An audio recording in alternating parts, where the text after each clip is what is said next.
Brooke Savage, the Broadway musical Come From Away is coming to Melbourne and Daytona Beach. Caitlyn Jackson plays Beverly and others. She is here to tell us all about the show. Caitlyn, thank you so much for joining us. Hi, thank you for having me. So, first off, where are you from and how did you get into acting? Oh, I'm from upstate New York. I'm currently based in New York City now. But my mom said I've always been a screamer as a kid, so I guess I developed the singing lungs early. I've been in dance classes since I was 2 and, doing community theater throughout my life. But I finally decided to start focusing on theater. Coming out of high school, I was doing a lot of singing, acting, and dancing in high school, and I applied to some other types of programs for college, but it ultimately boiled down to that I just wanted to be an actor, be in musical theater. And so I went to Ithaca College and got my BFA in acting. And we've been working ever since, I guess. It's been going pretty well. Absolutely. And you have been very busy. You were telling me that you were even here in Florida just last year. I was. Last January, I was at Titusville Playhouse, and I played Carole King in Beautiful, the Carole King musical. So much fun. And I haven't lived in Florida for the entirety of a year, but I felt like it was a pretty nice time to be down there in January and February as opposed to New York. So I was very grateful to join you. Absolutely, yeah. It's the best time to be in Florida, Yeah. honestly. So, what made you want to audition for Come From Away? And tell us about the process to landing your role. Sure. I Come From Away has always been on my radar. I have a country music background. I did the country singer songwriter thing in my youth, and so knowing it had such folk influence, Come From Away, and country and some Irish influence, which is part of my heritage. It was has always been on my radar, and I saw it when it was on Broadway, and I knew that this role specifically, Beverly and others, was something that was really enticing to me and would suit my voice well. And so I had been in auditions for the tour a couple years ago, and it didn't work out that time. But this time it did, and I was really lucky to see the role come around again because they don't always, once a tour is set in motion. So I was a replacement. I just joined them on the road top of January.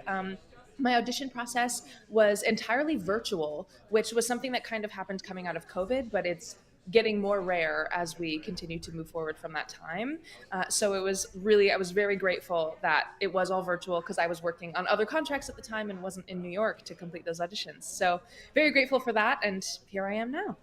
Wow, that is so cool. Well, for those who don't know, tell us more about the show. I know it came out around 2017, right?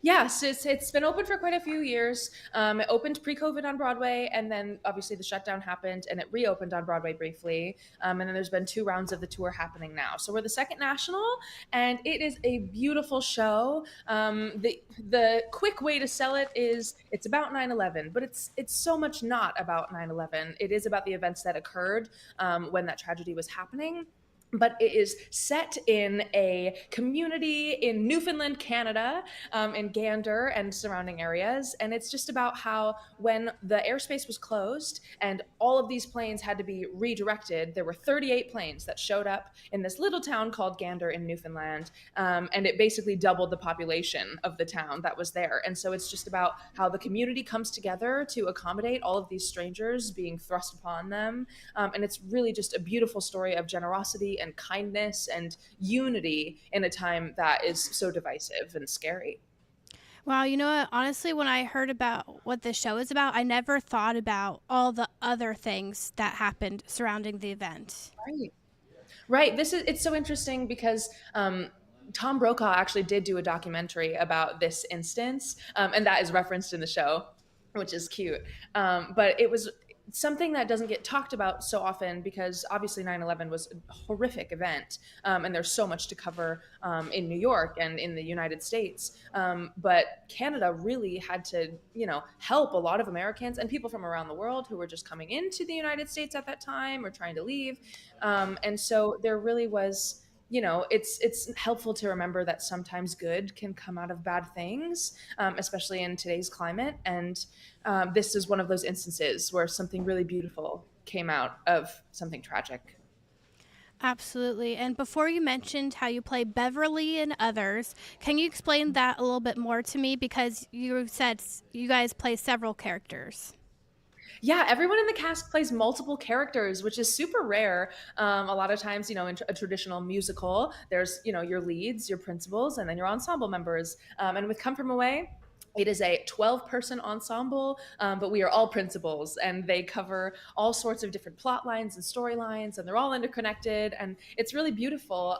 And so we each kind of play a Newfoundlander, a local to the community, and we have one or two, different types of plain people, they're called, people who have come from away and joined them there. And so we're switching based on just a basic costume piece and a dialect.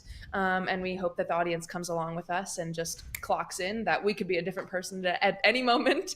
But I think it's really well written and very clear for an audience member, but it's super challenging and exciting from an acting perspective as well. So it's a different type of show. We don't see a lot like this lately. And your characters are based on real people too, right? So did you do a lot of research before the show? Yeah, most of the characters, all of the characters are based on real people or an amalgamation of a few real people.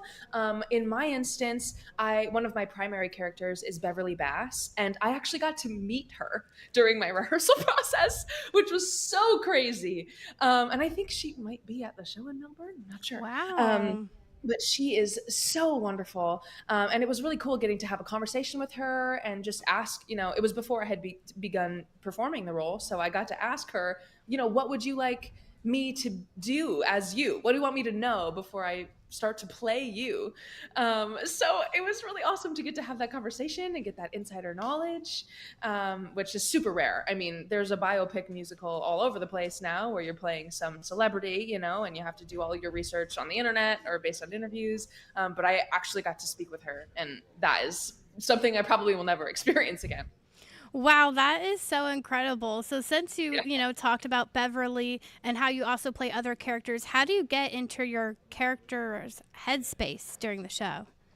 It's tricky because we're always switching back and forth. So Beverly is written as she's the first female American Airlines pilot ever in history. And so she gives the pilot perspective of how this is happening and the communication from the airspace. She's very strong. There's a sense of military and duty. And then my other primary character, Annette, is an elementary school teacher local in Gander, and she is just thrilled to see all of these attractive men coming to the island. And she's very sexually charged, so we're switching back and forth a lot.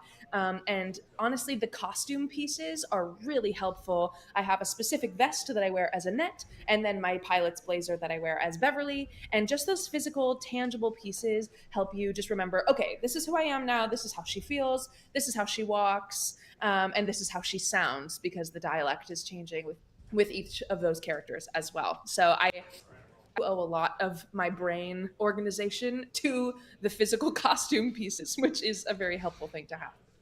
I have heard about that when it comes to acting. How do you relate to your characters?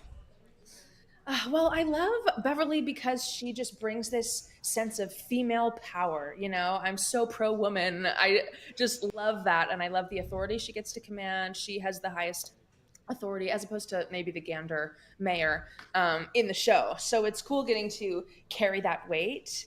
And then I really resonate with Annette because she is just so silly and lots of movement. Beverly is very still, very strong and grounded. And as you can probably already have seen in this interview, I'm a mover groover, so I finally get to let that out a little bit as Annette, and just have a lot of play and fun and silly with her. She has a wild imagination, and we actually get to see some of her fantasies come to life on stage. So some of those moments are really fun and silly, and I'm lucky. I have a really fun track in this show. Well, I have heard that about acting, like when actors get to be true to themselves in the characters. Do you feel like that's what you're doing with Annette? Yeah, I feel like I'm doing that with a little bit of everybody, all the different characters I play. And our creative team is so lovely, because sometimes when you're playing a real person, it can be a challenge to feel like you're confined to that other person's existence. But our creative team, our director, choreographer, has been very vocal about infusing our personal essence, the essence of Caitlyn, the essence of the actor, into who that person is. It's not like the Cher show, for example, where Cher is an icon, and so you're either like Cher or you're not. Here, not everyone knows who these actual people are, even though they are based on real people. So we have the freedom to make those people versions of ourselves, which is very freeing and helpful creatively. Wow, that is an interesting perspective. So earlier you talked about, how you're wearing different costumes. Tell us about some of the behind the scenes information. How many costumes are you wearing? What's going on backstage? Yeah, not much is going on backstage because we are on stage almost the entire show. There are very few times, and when we do, it's like run off, grab a prop, come back on. We wear one base costume for the entirety of the show, like our pants and shirt, whatever it is. And then it's just these, we call them top pieces, that delineate who is who at any given moment. So you have a hat, you have some sunglasses, you have a blazer or a vest, or neither if I'm a more neutral ensemble member. So it's all of those transitions are happening on stage. And the way the show is written is very much that we are players of the play and telling the audience this story. There's an urgency to tell. And so our transitions are not hidden. They're subtle and very well choreographed and smooth, but you can see them. Everything is visible. So it's really this amazing transformative experience that the audience is welcome to come in on. We're not hiding the transformations that we are having, which is a unique experience as well. Wow, it sounds so interesting. You kind of touched on it a bit, but how does this show stand out from other shows? Well, it is a one act musical to begin with. So it is when we start, we continue and till the end. And it's a marathon. And I guess the initial iteration of the show was written in an act one and act two with an intermission, but they said the Gander folks didn't have a break until it was over. So neither can the actors and neither can the audience. I think that was a really neat perspective. But that is one of the biggest differences. It's not a two act traditional musical, but also we are so ensemble based. Almost the entirety of the cast is on stage for nearly the entire show. It's 140 or an hour or 42 minutes, I think. And actually, that is the time between when the first tower was struck and the second tower was struck. And I'm not sure if that was on purpose or if it was a beautiful coincidence, but that is the runtime of the show. And they're on us about keeping it true to that and not, lengthening some things. But it's just so unique in the sense that it never stops. It is so driving. There's only maybe 3 instances in the show that allow for applause because it's not about praise of an individual actor. It's about the community. It's about the whole. And so they really keep that driving force moving forward. So you'll have to come see how it's different than other musicals, but I am very biased. I love it. Yeah, that sounds incredible. I feel like with every question I ask you, you give me like another interesting tidbit about the show. So I really love hearing about it. What is your favorite part of the show? As far as like moment, there is apparently in Newfoundland, screeching in is the big tradition. And you'll have to come to the show and see what that means. But it's like a rite of passage to be joined into the community and accepted as a Newfoundlander. So there's a moment where all of the cast is on stage, most of the band comes out on stage, and we all play together. Our band is on the deck with us. You can see them throughout the whole show, and they get to join us in that moment. So it is this beautiful moment of unity and togetherness and celebration. And it's right when you need it most, I feel, in the show. So that moment is always wonderful to connect with others on stage. I absolutely love that. I have been to Canada before, and people are really welcoming and nice there.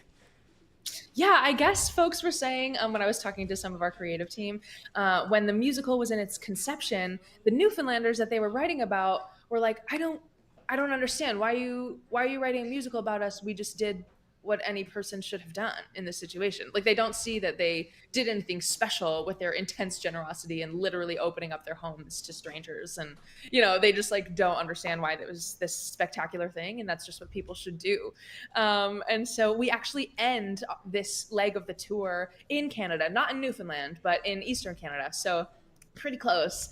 So I'm hoping I get to meet some Newfies before my time is up because I've heard great things. So That would be so cool. What is the main Yeah. message you hope people take from the show? Just that kindness and generosity and love and togetherness can be found in dark and scary and challenging times. And we're facing some of them now. And I hope that, you know, if we continue to stay together and love one another, and that will, hopefully propel us forward. Absolutely. Is there anything else you want to bring up about the show? I don't think so right now. Just I hope y'all come. It really is a beautiful show. It'll make you cackle and also sob, and there's something for everyone to relate to. Even if you don't have, clear memories of that day. I was very young. I was 3 years old, and we have a couple folks in the cast that weren't born yet when 9/11 happened. But I don't want to speak for everyone, but I do think we all find something that we can resonate with, whether or not you have an experience of 9/11, and especially if you do, there's something for everyone, and I hope it's healing. The show really does a good job of bringing that peace, I think. Wow, I love to hear that. Well, again, Come From Away is coming to the King Center on February 21st. Then it'll be at the Peabody Auditorium in Daytona Beach on February 24th. I post all the details on clickorlando.com/setting the stage. Caitlyn, thank you so much for joining me. I loved hearing all about the show. Thanks for having me.